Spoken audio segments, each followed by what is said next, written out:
everyone. Before we begin with orientation, I'd like to take a minute to thank each and every one of you for taking an interest in the safety and security of our airport.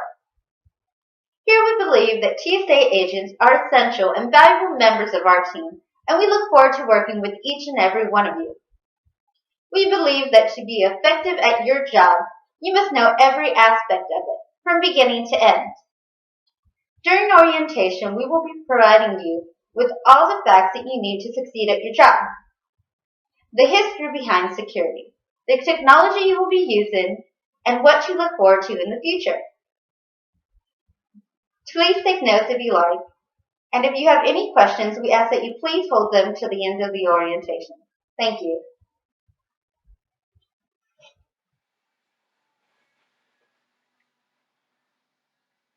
Knowing aviation security history and what has happened is important. It helps you to understand why things are the way they are now, and it helps you to understand why things are going to go to the way they go into the future. The first half of the 20th century was peaceful, but that quickly changed in the 1960s when a Florida-bound passenger jet was hijacked and forced to land in Cuba.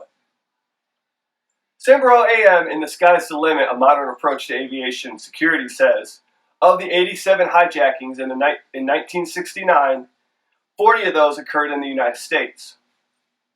Continues to say, in an effort to prevent more hijackings, New Orleans International Airport was the first airport in the country to implement magnetometers to scan for metallic weapons. Magnetometers are still used across the country today.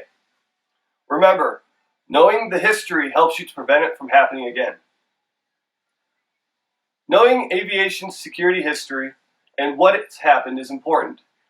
It helps you to understand why things are the way they are today, and it helps you to understand what will be coming for the future.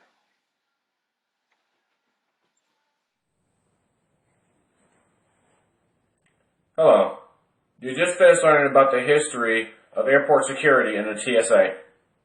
Now let's look how the events on 9/11 has impacted airport security.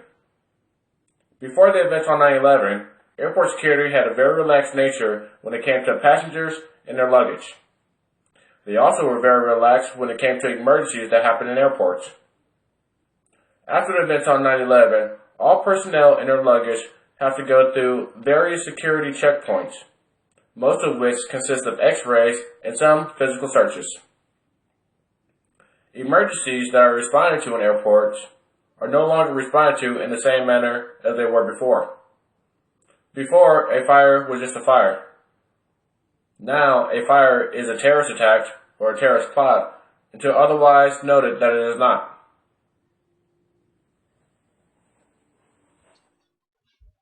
Now that you've witnessed why your role is so important, let's take a minute to review some of the tools you will be using. Two of the tools you'll be using on a daily basis are magnetometers and ATI, Advanced Imaging Technology. Magnetometers help us detect metals that may be hidden. That is why it's important for us to make sure that prior to our passengers going through the walk-through magnetometers, that we ensure that they have no metal such as belt buckles or jewelry. In the event that our walk-through machines are down, we do have handheld machines to conduct our searches for metal objects. Now keep in mind, magnetometers only detect metal objects. To detect non-metallic objects such as powder or liquids, we use ATI. There are two types of ATI. We use the millimeter wave detector, which presents a chalk-through outline of the person. The other is the X-ray machine. We don't use this because it's a little too detailed and passengers feel it infringes on their privacy. In the event that a passenger chooses not to go through the ATI, which they do have the right to reject that, they must go through a pat-down. Most people prefer going through the ATI versus a stranger patting them down, but it is our policy.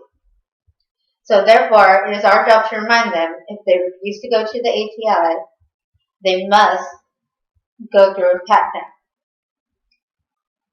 After orientation, we will be doing a walkthrough and some on-the-job training in which we will show you exactly how to use the equipment.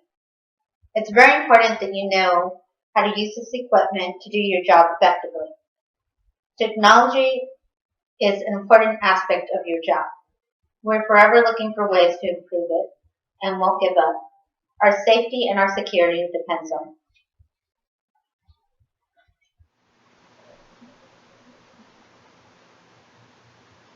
Future advances in airport technology are meant to enable a more swift and smooth passenger screening process in order to keep up with annual increases in expected passenger populations.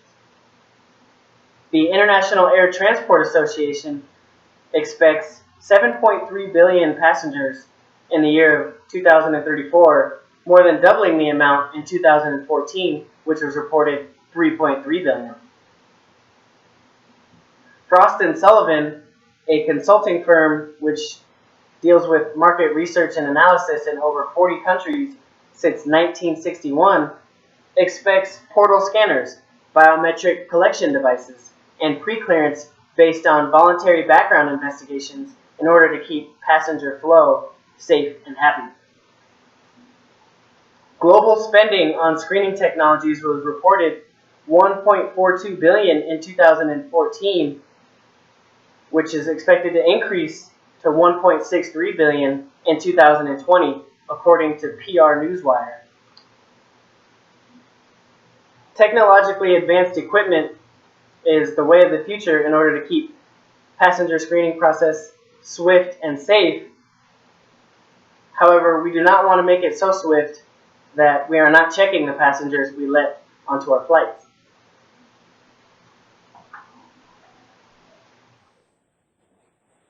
Hello everyone. This concludes the TSA New Hire Orientation Briefing for this portion.